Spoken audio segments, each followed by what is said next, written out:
কবিতার নাম ছেলেদের জীবন, লিখেছি আমি ইফতেখার হাসান। আমরা ছেলে মানুষ, আমাদের কাঁদতে মানা, কারণ আমাদের চোখে নাকি কান্না মানায় না। আচ্ছা, আমার খুব জানতে ইচ্ছা হয়, আমরা কি ছেলে হয়ে জন্মে অনেক বড় ভুল করেছি?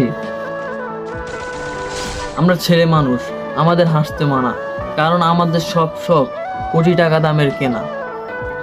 আমাদের জন্মের 18 বছর পর থেকেই আমাদের সব শখ ইচ্ছার বিরুদ্ধেই মাটি চাপা দিয়ে দেওয়া হয় ফ্যামিলির জন্য, কারণ আমরা ছেলে মানুষ। আর কেউ যদি আমায় প্রশ্ন করে যে আমি সবচেয়ে বড় ভুল কি করেছি জন্ম নিয়ে, তাহলে আমি বলবো এই পৃথিবীতে জন্ম নিয়ে আমি সবচেয়ে বড় ভুল করেছি। কারণ এই পৃথিবীতে জন্ম নেওয়ার পর থেকে আমি হয়ে গেছি এই পৃথিবীর বোঝা। আমি ছেলে হয়ে জন্ম নিয়ে সবচেয়ে বড় ভুল করেছি।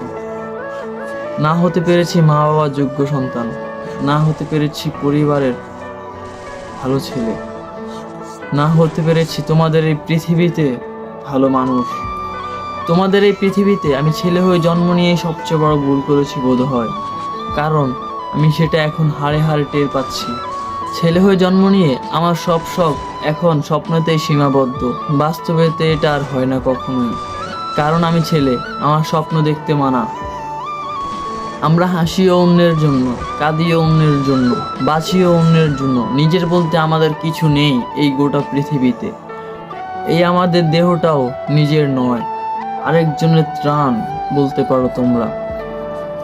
আর কে বলেছে আমরা ছেলেরা কাঁদি না? আমরা ছেলেরা কাঁদি, কিন্তু আমাদের চোখের পানি দেখার সৌভাগ্য কারোই হয় না, কারণ আমরা রাতের অন্ধকারে কাঁদি। কারণ আমরা ছেলে মানুষ, আমাদের কাঁদতে মানা। ওই যে কথায় বলে না, কথায় তো আছে, এই শহরে বাঁচতে হলে মিথ্যা হাসির প্রয়োজন। তুমি ছেলে হয়ে জন্ম নিয়েছো, তুমি ভালো আছো কিংবা খারাপ আছো সেটা দেখে কয়জন? তোমার ভালো থাকা বা খারাপ থাকা নির্ধারিত হয় তোমার টাকার উপর ভিত্তি করে। তুমি যতদিন ঘরে টাকা দিতে পারবে, ততদিন তুমি থাকবে ঘরের ভালো ছেলে।